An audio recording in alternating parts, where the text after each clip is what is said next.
All right, so this unit, we're going to be going all the way back to the beginning, basically, because in order to start non-Western civilizations, we have to understand where they started. So we're going to be focusing on the Middle East and looking at Mesopotamia and Egypt. And so today we're going to be looking at the region around Mesopotamia, and then next couple of videos we'll be looking more in depth at Egypt. So all the way back to the beginning, just going back over some definitions that we've had before.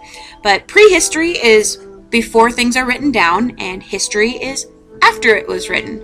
And so most of our prehistory is right around the time of the Neolithic or the agricultural revolution. And this is before writing really develops. And so Western Asia is where the Neolithic or agricultural revolution really kind of kicks off right around the 8th millennium of BCE. And there's basically three different phases of it. The first is the agricultural revolution, which is going from a hunting and gathering society to one that domesticates animals and plants and begins to settle in a location and begins to cultivate farms. And they give up this sort of nomadic lifestyle. They still travel, but they tend to stay in villages and that kind of stuff. So, and then the second phase is the sedentarization, where they actually begin to settle down and have villages based on farming. And it's during this time that we see social stratification among the people, where based on your income you start having a rich and a middle class and a poor and all that kind of stuff. And a lot of that's because of the occupational differences. Different jobs are going to be worth more than other jobs. But it's also during this second phase of sedentarization that we see religion really develop. These religious ideologies of gods and goddesses are going to start developing during this time. The third phase of the agricultural or Neolithic age is urbanization, and that just is the creation of cities. Most of these cities, the urban areas, are going to develop around river valleys, which we know were important for irrigation and transportation and basically just supplies, supplies of water and supplies of food and all kinds of stuff.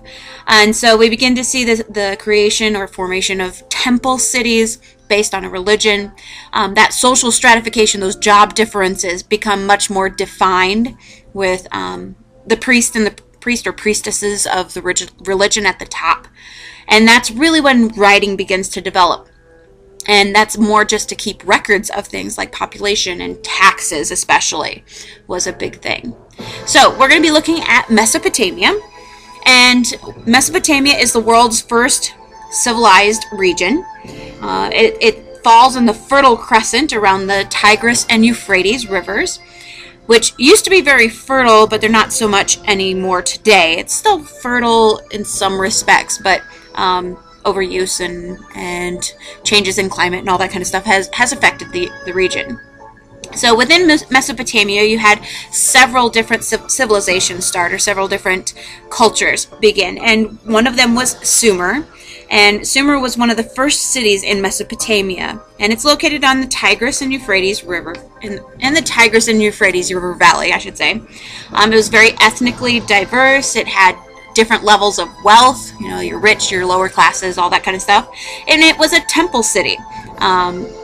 Diggings, excavations in the sites of where Sumer was located have shown ziggurats, and ziggurats were temples. In fact, in Iraq, there was an 18-story temple that has been unearthed, and so it just shows you the amount of technology that they had even at this time period, that they were able to create these things. But the ziggurats were the temples, and the gods and goddesses that lived, I guess, inside the temple, or who the temple was built for. You would have priests or priestesses there that would tend to the god or goddess. Life inside the temple, you basically had kind of a whole community inside the temple. Even though the temple was in the city, it was like having a city within a city. And the land around the ziggurat was held by the god or goddess. It was owned by the god or the goddess. And so it was a very wealthy area. The rich tended to live close to the ziggurats because of the wealth that was there. And oftentimes the priest or the priestess would choose a spouse for the god or the goddess from the rich class, and so they would become devoted to the temple and marry the god or the goddess, and basically become like a high priestess or a high priest. The life of the commoners at this time in Sumer, not real great. Their houses were like 5 to 10 rooms, but your extended family lived with you, and so you could have up to 30 to 40 people living in one house. And people tended to die young, so you wouldn't have typically a whole lot of generations there, but you would have a lot of people because people would have more than one child. It's in Sumer that we see cuneiform. It's a writing based on pictures that's going to be an important way for them to communicate and, like I said, to keep track of taxes. Like I said, the government begins to develop too, that social stratification of jobs, and government jobs are part of that. And so you see a kingship develop in Sumer. And at first the kings were military leaders because they were good at defending themselves, and they were winning wars and territory and goods and all kinds of stuff. But as we see the cities begin to settle down, that role is going to change of who's at top, who's going to be your typical king. And it changes from being a military leader to more of a priest or a religious leader being the king instead. The lawmaking and the judicial process, the king was the judge for the judicial process, the king was the lawmaker for the lawmaking process, so he's in charge of a lot of stuff. Public welfare, in terms of how people took care of each other, people tended to take, or the temples, the ziggurats tended to take care of some public needs like hunger and education and those kinds of things, and they got that authority from the god or the goddess. Now, they were still dealing with hostile nomads that were coming in and seeing what they had and were jealous and coming in and fighting them for it. And we had talked about this theory in the first semester of how, there's this cycle that once you get civilized, you get soft because you have that job diversification, so not everybody knows how to fight and not everybody knows how to defend themselves and all kinds of stuff. And so that theory comes around with Ibn Khaldun, this theory about nomads, that it's that cycle where the nomads come in and they conquer the cities, and then they stay because it's kind of nice because stuff's there, but then you become soft and vulnerable, and so other nomads come in and they conquer the city, and then they stay because it's nice, and then after years they get soft and somebody else comes in. And so we see this massive amounts of turnover, and because of that we get a lot of diversity in these Mesopotamian cities because different cultures and tribes are coming in and taking over and then staying and mixing with the people that were there, and then they get conquered by somebody else, and so we see a lot of diversity created because of that. Another kingdom is Akkad, and we'll have Sargon of Akkad, who he has a very interesting origin story because it's a lot like Moses, where he was a baby put in a basket who floated down the river and then was picked up by a royal family and adopted and raised as one of the royals, even though he wasn't royal, and all kinds of stuff.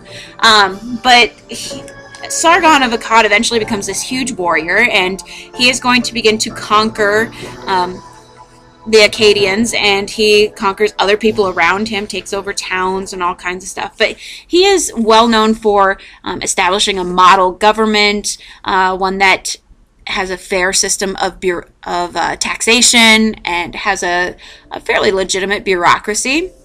And eventually he goes in and he conquers Sumer, and the response of the Sumerians, eventually the Akkadians and the Sumerians are going to join together and create kind of a new kingdom. Well, eventually we get Hammurabi, and Hammurabi is going to eventually become king of this joint kingdom. It's after Sargon is gone, and we have Hammurabi, and he's going to make Babylon the capital of this new kingdom that is a joint kingdom of the Sumerians and the Akkadians. And Hammurabi says that he has this divine relationship with God, that God talks to him and tells him stuff the gods do. And so it's because of the gods that he creates what's called the Hammurabi, or the Code of Hammurabi. Hammurabi eventually is going to expand into Syria and the Mediterranean too, and so he's encountering all these different ideas, but he's got to control all these different people because they're not all familiar with him. So he creates this legal code called the Code of Hammurabi, and he says it comes from the sun god, and he invented these laws, and Hammurabi is the one who's going to tell it to the people. And all of these laws, they dealt with all aspects of life, basically. It dealt with trade and marriage and crime and property and all kinds of stuff. What's interesting about it is that the death penalty is very widely used. Like, they're very willing to impose it on the slightest infraction. But if you came from the upper class, you didn't have quite the harsh punishments that like lower class people or even slaves would have. There were different laws for different levels of classes. But the basic principle behind it was an eye for an eye, that if you hurt me, I get to hurt you sort of principle. So we're going to be looking more at that in class.